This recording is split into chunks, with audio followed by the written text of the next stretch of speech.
মুরগিগুলো যেমন বড় দেখতে ঠিক তেমনই সুন্দর। আর এই হাটের পশু পাখির সাইডের এই পাখির যে জায়গাটাতে গিয়েছি, এখানে আমি পাখির ডাক শুনতে শুনতে মুগ্ধ হয়ে যাচ্ছি। এখানে অনেক রকমের কালারিং খরগোশও আছে, একই জায়গাতে সকল কিছু বিক্রি হচ্ছে। এবং এগুলোর পরিচর্যা করার জন্য আপনারা কি কি ধরনের জিনিস কিনবেন সকল কিছু কিন্তু এখানে পেয়ে যাবেন। এখানে টেম করার জন্য ছোট পাখির বাচ্চাও পেয়ে যাবেন। এই যে এলো একটি কোকাটেলের বাচ্চা। এখানে দেখতে পাবেন নানা রকমের মুরগি।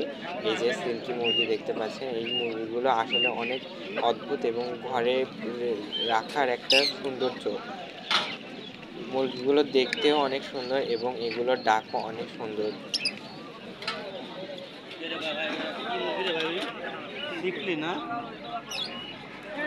মুরগিগুলো দেখতেও যেরকম, নামও ঠিক সেরকম।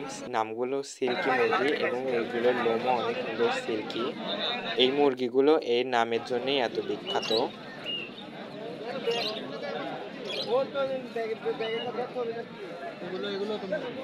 খরগোশ, পাখি, সিল্কি মুরগি, গিনিপিগ মুরগির আরও অনেক রকমের জাত।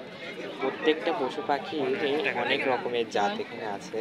শুধু খরগোশ, দেশি খরগোশ নয়, অনেক সুন্দর বিদেশি খরগোশও আছে। ওখানে যেহেতু একটি বিদেশি খরগোশ অনেক ভালো হয়ে গিয়েছে। আমি হাত দিতেই আমার কাছে যেতে আমার কাছে বারবার চলে আসতেছে। ভাবলাম নিয়ে যাই, কিন্তু সেই সুযোগ আর পরে হলো না। একটি কবুতরের দেখেন কি সুন্দর পাখাগুলো, এরকম কোঁকড়ানো বাঁধানো। এরকম কবুতর আসলে সাধারণত দেখাই যায় না।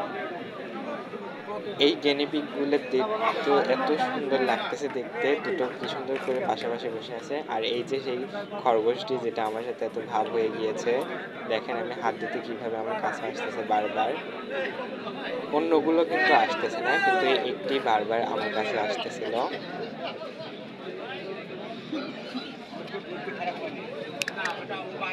ঠিক আছে, আমি একটা না পাইলে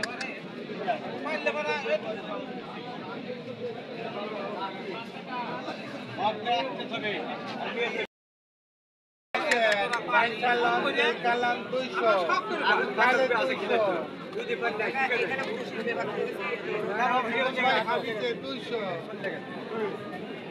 দুধ বসে করো 200।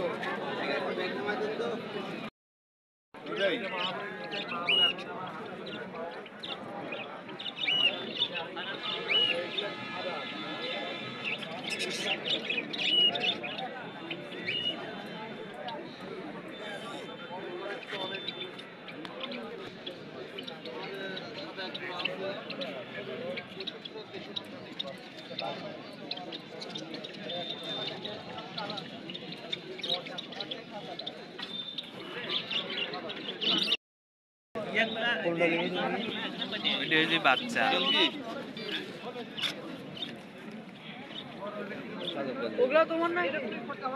সিল্কি মুরগ মুরগি না দুটাই মুরগ মুরগি।